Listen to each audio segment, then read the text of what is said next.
¿Cómo están? Bienvenidos nuevamente. Este es su programa Opinión en Jaque. Seguimos con esta serie de estudio de Apocalipsis y empezamos una nueva serie de 7, ¿no es cierto? Hemos visto los 7 sellos, las 7 trompetas y ahora estamos viendo los 7 personajes, ¿no es cierto? Que aparecen desde el capítulo 12 al capítulo 14.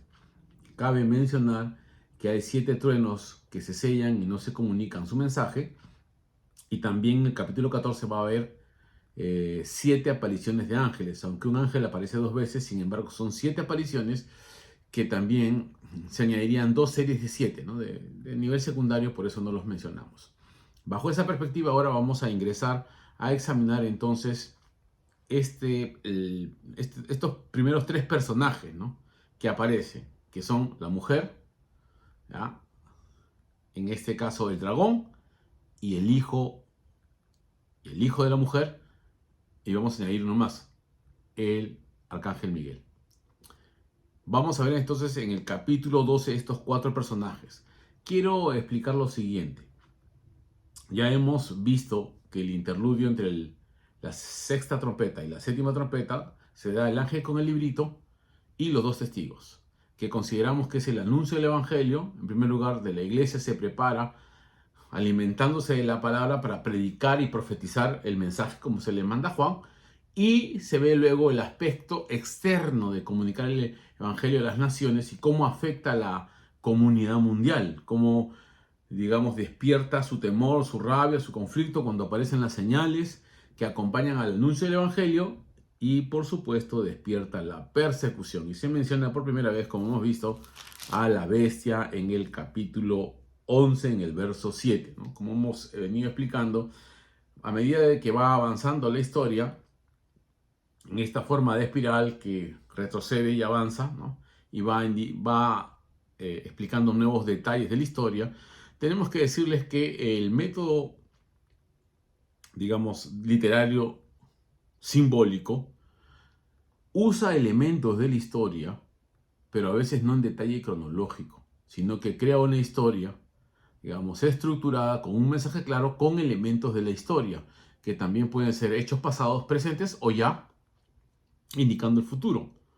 Por eso es importante que consideremos que esta segunda visión, que abarca los sellos, las trompetas, los 7 personajes y las 7 copas, que nos narran una historia completa, ¿ya? Se pongan de manera paralela para que tengamos detalles completos de toda la visión, digamos, de este periodo entre las señales antes del fin y el fin propiamente dicho. Muy bien, bajo esa perspectiva vamos a entrar al capítulo 12. Si tiene su Biblia, acompáñenos, porque siempre nosotros manejamos el pensamiento bíblico como base de nuestra reflexión. Recuerden que estos son lecciones panorámicas, cortas, ¿ya? Que se deben demostrar en detalle, y eso tendríamos que hacer un curso. Ya saben, estuvimos empezando a reunirnos de manera paralela un martes con un grupo y estuvimos estudiando en detalle las verdades de la Escritura. Muy bien, bajo esta perspectiva va a aparecer en el capítulo 12 lo siguiente. Apareció en el cielo una gran señal, ¿no? Después del cántico de los 144.000, el anuncio del juicio a todas las naciones, la recompensa a los mártires y el castigo a los perversos, nuevamente retroceden en la historia, y con la aparición de esta mujer vamos a ver quién es o qué representa, ¿no? Apareció en el cielo una gran señal, otra señal, una mujer vestida de sol con la luna debajo de sus pies, ¿no? Indudable, es un ser magnífico, ¿no es cierto? Y sobre su cabeza una corona de 12 estrellas. ¿Ya? Algunos plantean que este es Israel. Hay que decirlo así, es más probable que se refiera al pueblo de Israel con todas las promesas, ¿no? Iluminadas por, digamos, el sol y la luna, ¿no es cierto? Todas las verdades reveladas por Dios a lo largo de la historia. Es una señal clara y específica, detallado con las 12 estrellas, ¿no? Característico del pueblo judío, ¿no? El número 12 de las 12 tribus. Y estaba encinta, clamaba con dolores de parto en la angustia y el alumbramiento. Y todos sabemos que el Mesías viene, pues, propiamente dicho, del pueblo judío. También apareció otra señal en el cielo. He aquí un gran dragón escarlata que tenía 7 cabezas y 10 cuernos, y en su cabeza 7 diademas, ¿no? Entonces, aquí vemos la aparición del dragón, ¿no? un ser mitológico con 7 cabezas, un ser monstruoso, ¿no? Ya que tiene sus detalles de interpretación que ya vamos a ver a lo largo del estudio de la Biblia que se va detallando que es Satanás, ¿no es cierto? Ya, Satanás aparece entonces en escena. La mujer embarazada, o sea, la mujer Israel con las promesas del Mesías, ¿ya? Se enfrenta ahora al gran dragón. Como ustedes ven en el género literario apocalíptico, las imágenes siempre son, digamos, majestuosas, fuera de nuestra realidad natural, ¿no? Pero van a revelar el mundo natural y espiritual, cómo se relacionan en la historia, aunque como le dije al inicio, no es un detalle cronológico de la historia, sino que se toman detalles de la historia, como vamos a ver, ¿ya? Porque hace una visión histórica de Israel y automáticamente la aparición del Mesías, ¿no? El nacimiento del Mesías y la oposición desde el nacimiento, digamos, de Jesús, de los esbirros de Satanás, ¿no es cierto? Como fue el caso de Herodes. Bueno, y su cola arrastraba la tercera parte de las estrellas del cielo. Ya estamos viendo, más adelante van a explicar que las estrellas del cielo son los ángeles caídos, ¿no? Y las arrojó sobre la tierra, ¿no? Y el dragón se paró frente a la mujer dice, que estaba para dar a luz a fin de devorar a su hijo tan pronto como naciese, ¿no? Como ustedes ven, se ve una escena en el mundo espiritual, pero en la vida real, lógicamente, uno nota de que Herodes el Grande, al enterarse de, digamos, de la venida del Mesías o del nacimiento del Mesías, mandó a ejecutar a los niños en Belén, ¿no? Hay los niños menores de 2 años, o sea, una matanza terrible, ¿no? Entonces, se nota desde que el inicio de la aparición del Mesías ya había una oposición firme a su existencia. Bueno, y dice el verso 5, y ella dio a luz un hijo varón, que regirá con vara de hierro a todas las naciones, y su hijo fue arrebatado para Dios y para su trono. Aquí está el énfasis. El énfasis está de dónde procede el Mesías, quién era su opositor, y automáticamente se le enfoca en la ascensión, ¿no? Esto es parte, digamos, de la visión apocalíptica. El énfasis aquí no está ahora en su muerte y su resurrección, sino en su entronación, ¿no? Porque él regirá con vara de hierro a las naciones. Recuerden que se ha cantado en la última trompeta lo siguiente. Ya, el verso 17, para repasar, dice, y damos gracias, Señor Dios Todopoderoso, y te damos gracias, Señor Dios Todopoderoso, el que eres, el que eras y el que ha de venir, porque has tomado tu gran poder y has reinado, ¿no es cierto? Bajo esa perspectiva del juicio final se establece el juicio, pero se establece el reinado de Cristo a lo largo de la historia, pero en la consumación de la historia él va a tomar todo el poder, ¿no es cierto? Todo el poder, como dice Hebreos, ¿no? Que ahora vemos que pareciera que los reinos no están sujetos al Señor, ¿no? Es interesante. ¿Ya? Espiritualmente todavía vemos la maldad reinando, entonces pareciera que los reinos no están sujetos al Señor, pero están, digamos, encaminados bajo la guía del Señor, aunque tienen poco tiempo hasta la venida de nuestro Señor Jesucristo por segunda vez y se acabe finalmente el mal, ¿no? Y esto es clave. Bueno, volviendo a la historia, tenemos entonces esta perspectiva histórica cortita, ¿no es cierto? Desde el nacimiento, la posición que tiene el Mesías, pero el Mesías ya está entronado. Ahora, cuando el Mesías ya está ascendido, dice acá, fue arrebatado para Dios y para su trono, ¿no es cierto? Interesante, es establecido verso 5. O sea, el énfasis aquí está en el nacimiento de Jesús, no se ven los detalles históricos o cronológicos, como hemos dicho, sino que de frente se ve el énfasis. Su nacimiento para ser entronado y regir con vara de hierro a las naciones, ante la oposición del dragón. Puede haber una oposición, puede que él se esté manejando, pero no se ejecutan sus planes como él piensa, sino más bien los planes de Dios se manifiestan como él lo ha determinado. Verso 6. Y la mujer huyó al desierto, donde tiene un lugar preparado por Dios, para que allí se sustente por 1260 días, ¿no? Y aquí hago hincapié que 1260 días es 42 meses, ¿no? O 3 años y medio. Ya vamos viendo de que hay un énfasis en cierta, digamos, cifra, ¿no? 3 años o 3 días y medio, 3 años y medio, ¿ya? O hay ese énfasis, ¿no? De marcarlo con 3, ¿no? 42 meses, van a verlo, hay cierta similitud entonces que, digamos, corroboran que es parte de la historia, ¿no? Y nos hace acordar entonces las 70 semanas de Daniel, nos hace acordar, ¿ya? Porque las 70 semanas de Daniel ya se cumplieron. No voy a entrar en ese tema ahora, pero quiero hacer énfasis que la numerología no trae un mensaje oculto o escondido, simplemente va a corroborar el accionar de Dios en el tiempo para determinar la historia tal como Él ya la conoce, la ha previsto y la dirige. Muy bien, seguimos. Después hubo una gran batalla, ¿no? Ya bueno, la mujer huye al desierto, ¿no? Después hubo una gran batalla en el cielo. Miguel y sus ángeles luchaban contra el dragón. Y luchaban el dragón y sus ángeles. Vean el énfasis. Esta es una forma de redacción para que hagan énfasis que mientras Miguel, el líder del ejército de Dios, luchaba contra Satanás, ¿ya?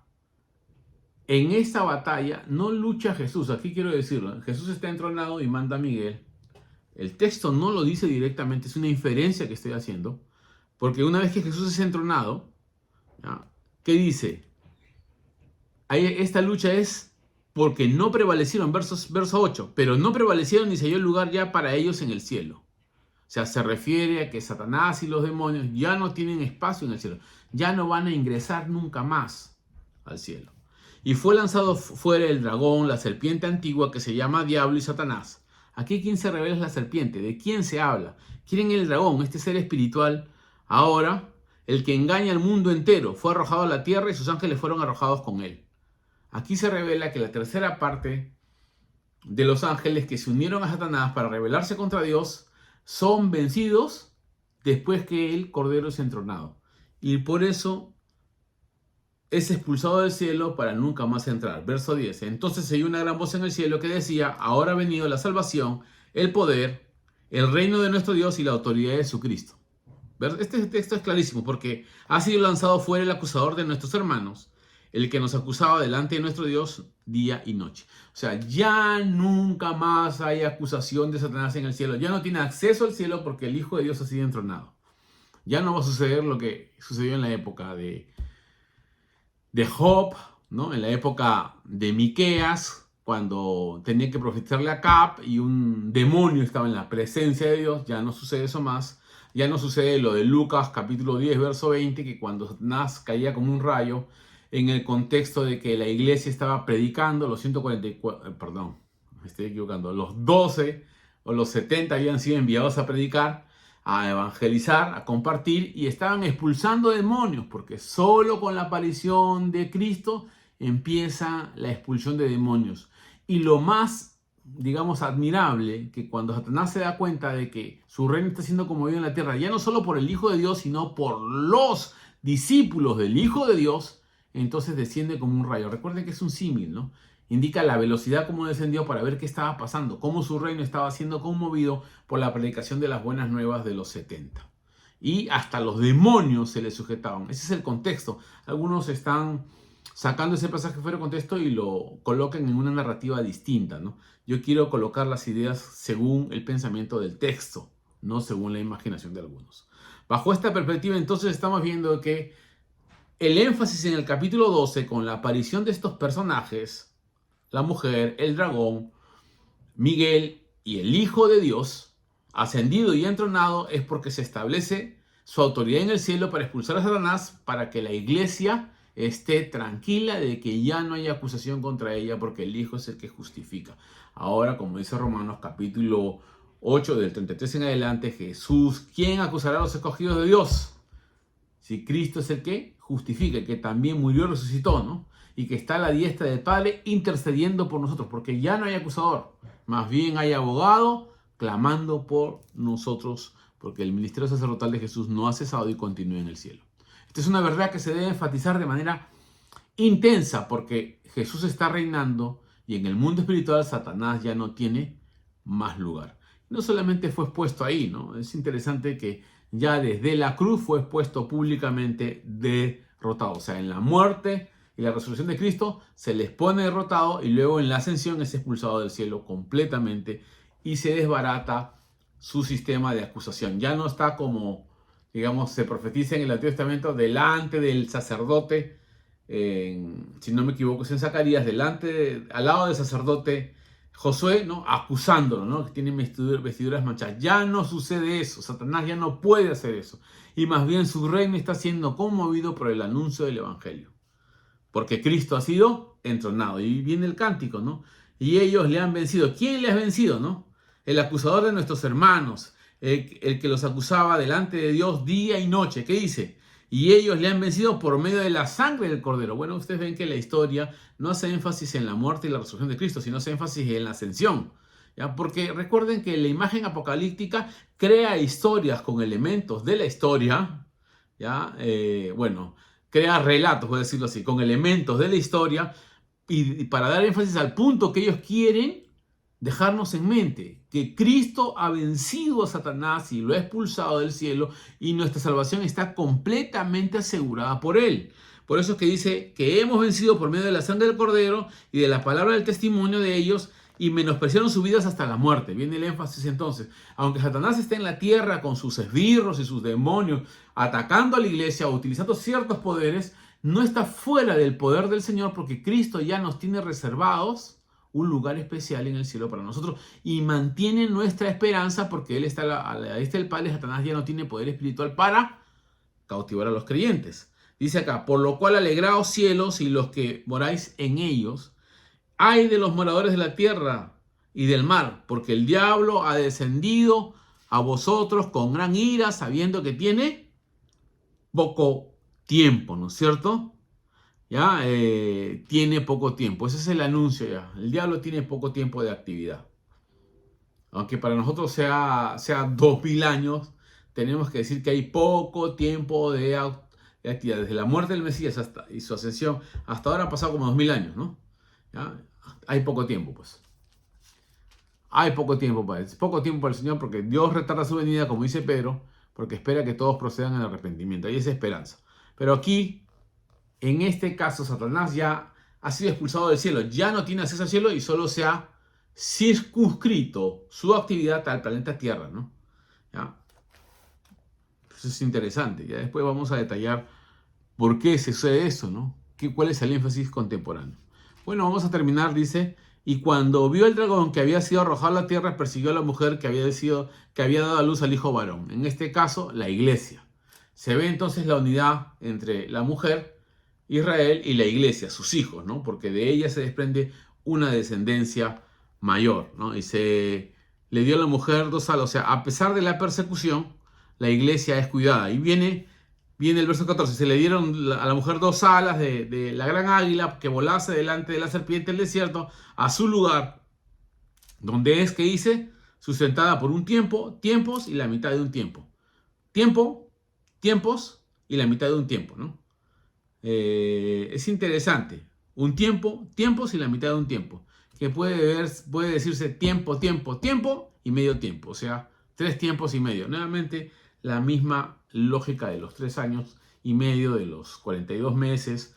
Y así, hay digamos, un énfasis en este número que va a generar un cierto periodo de la historia, ¿no? Que va, perdón, a designar cierto periodo de la historia, ¿no? Un tiempo límite que Dios ha establecido para la actividad del diablo, ¿no? Y la serpiente arrojó de su boca tras la mujer agua como un río para que fuese arrastrada por él. Esta es parte de la persecución de la iglesia. No solo persiguió al pueblo de Israel inicialmente ante la venida del Mesías, sino que ahora persiguió a lo largo de la historia a los escogidos de Dios y ahora lo hace con la iglesia, ¿no? Con la iglesia de Jesucristo. Y la serpiente pues tiene sus mañas, ¿no? Pero la tierra ayudó a la mujer, pues abrió su boca y tragó el río que el dragón había echado de su boca, ¿no? O sea, muchas de los ataques de Satanás tienen cierto éxito, no niego, ¿no? Pero con el tiempo se diluye, ¿no? Pierde poder. La iglesia prevalece por la obra del Señor. Entonces el dragón se llenó de ira contra la mujer, ¿ya? Y se fue a hacer guerra contra el resto de su descendencia. La descendencia de ¿quiénes son? Los que han guardado los mandamientos de Dios y tienen el testimonio de Jesucristo. La iglesia. La iglesia nace en el pueblo judío, por supuesto. En los judíos ahora hay los escogidos, que inicialmente fue la iglesia fue judía, y luego ahora se extiende a toda la humanidad, todos los que guardan los mandamientos de Dios. ¿Y qué dice? y el testimonio de Jesucristo. Ese es el segundo elemento, ¿no? La iglesia. Muy bien, bajo este desafío dejamos esta aparición de estos primeros 4. Indudablemente vuelve igualito que las primeras 4 trompetas, ¿no? Es interesante ver cómo hay una estructura paralela similar, ¿no? Cómo se relatan las ideas. Tiene un diseño propio digamos, este estilo apocalíptico y establecido por Juan. Aunque es un género que ya existía en esa época, Juan tiene una peculiaridad en la comunicación y guarda el mensaje de acuerdo al, por supuesto, el lenguaje de la época, algunas imágenes de la época, pero le da un significado diferente, como hemos dicho ya inicialmente en este estudio, aún imágenes del Antiguo Testamento que tienen una connotación diferente ahora, ¿no? Uno diría, en el Antiguo Testamento nunca apareció un dragón, esta es la primera vez que aparece un dragón, y sería desde el fondo griego, ¿no?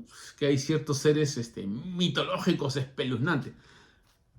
Así haya similitud en la comunicación de ciertas imágenes, lo que manda es el mensaje. He ahí el énfasis y la diferencia. El mensaje de unidad del pensamiento cristiano, aunque utilice diferentes géneros. Eso tenemos que hacer hincapié. ¿Cuál es entonces el énfasis de estos 4 primeros personajes? Que el Hijo de Dios ha sido entronado, así su iglesia sea perseguida y aún muera por ellos, son vencedores. Y el dragón sabe eso, que tiene poco tiempo y tiene que luchar contra la iglesia, pero ni la muerte la puede parar. Así que pongámosle énfasis, vamos a ver los siguientes personajes. Ya se anunció en el capítulo 11 la aparición de la primera bestia, y la siguiente clase vamos a ver entonces las 2 bestias. Muchas gracias por acompañarnos. Recuerden que cualquier pregunta estamos prestos a responderles. Dios les bendiga. Los espero el próximo martes. Bendiciones.